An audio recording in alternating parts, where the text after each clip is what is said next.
قانون ختم نبوت صلی اللہ علیہ وسلم کو چھیڑنے کی ناکام کوشش۔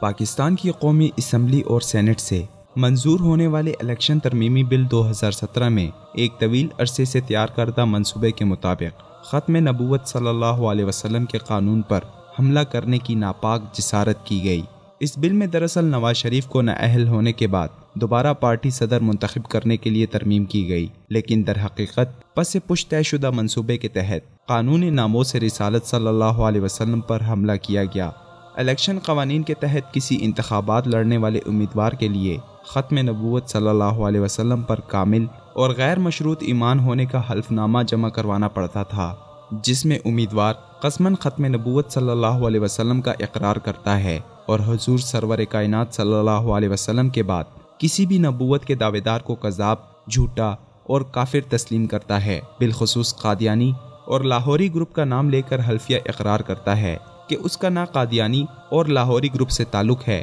اور نہ ہی وہ اس کے لیے کسی بھی قسم کی ہمدردی رکھتا ہے۔ مگر اب ترمیمی بل میں حلف نامے کی جگہ اقرار نامہ رکھا گیا، یعنی بغیر قسم ختم نبوت صلی اللہ علیہ وسلم کا اقرار کیا جانا تھا۔ قانونی ماہرین نے اس تبدیلی کو بڑی خیانت قرار دیتے ہوئے کہا کہ یہ معمولی اور لفظی تبدیلی نہیں ہے، بلکہ اس کے ذریعے منکرین ختم نبوت صلی اللہ علیہ وسلم کو بہت بڑی ریلیف مل رہی ہے، کیونکہ اگر ایک شخص قسماً حلف اٹھانے کے بعد ختم نبوت صلی اللہ علیہ وسلم کا منکر نکلتا ہے تو آرٹیکل 62 اور 63 کے تحت صادق و امین نہ ہونے کی وجہ سے نااہل کر دیا جاتا ہے، لیکن اس ترمیمی بل میں آرٹیکل 62 اور 63 پر پورا نہ اترنے والے شخص کو بھی رعایت دی گئی ہے، جیسے نواز شریف کی نااہلی کے بعد اس میں ترمیم کر کے آرٹیکل 62-63 پر پورا نہ اترنے کے باوجود مسلم لیگ نون کا صدر بننے کی اجازت دی گئی۔ یوں ایک اکلوتے شخص کو بچانے کے لیے قانون ناموں سے رسالت سے بدترین خیانت کا ارتکاب کیا گیا۔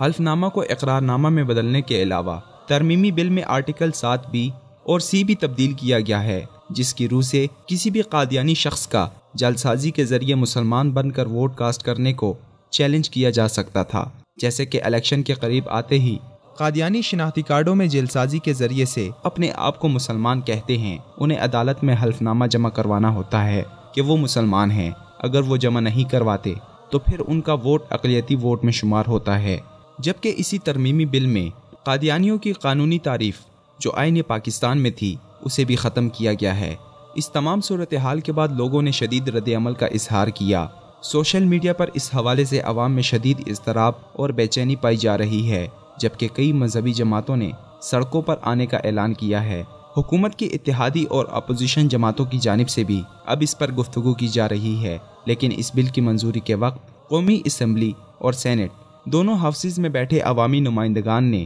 نہایت غیر ذمہ داری کا مظاہرہ کرتے ہوئے اس متنازع اور سازشی بل کو منظور ہونے دیا اور کوئی رکاوٹ کھڑی نہ کی۔ اب عوامی رد عمل کے بعد مسلم لیگ نون سمیت تمام جماعتیں بھی قانون کی بحالی کے مطالبات ضرور کریں گی، لیکن کیا کبھی اس بات پر تحقیق اور پوچھ گچھ ہوگی کہ اتنی بڑی اور صریح خیانت کس نے اور کس مقصد کے لیے کی؟ اس تمام تر صورتحال میں بل کو تیار کرنے والے تمام کرداروں، بالخصوص وزیر قانون اور بل پیش کرنے والی کمیٹی کو شامل تفتیش کر کے پوچھنا چاہیے کہ نواز شریف کو پارٹی صدارت تک لانے کے لیے ترمیم کی آڑ میں ختم نبوت کے قانون کو چھیڑنے اور قادیانیوں کو ریلیف دینے کے پیچھے اصل ہاتھ کس کا تھا اور کس بنیاد پر یہ سب کچھ کیا گیا۔ اب ذمہ داری تمام مسلمانوں، بالخصوص مذہبی، سیاسی جماعتوں اور حضور صلی اللہ علیہ وسلم کے ختم نبوت پر ایمان رکھنے والوں پر ہے کہ کس طرح وہ اس سازش کو تشت اسبام کر کے مجرموں کو کیفر کردار تک پہنچاتے ہیں۔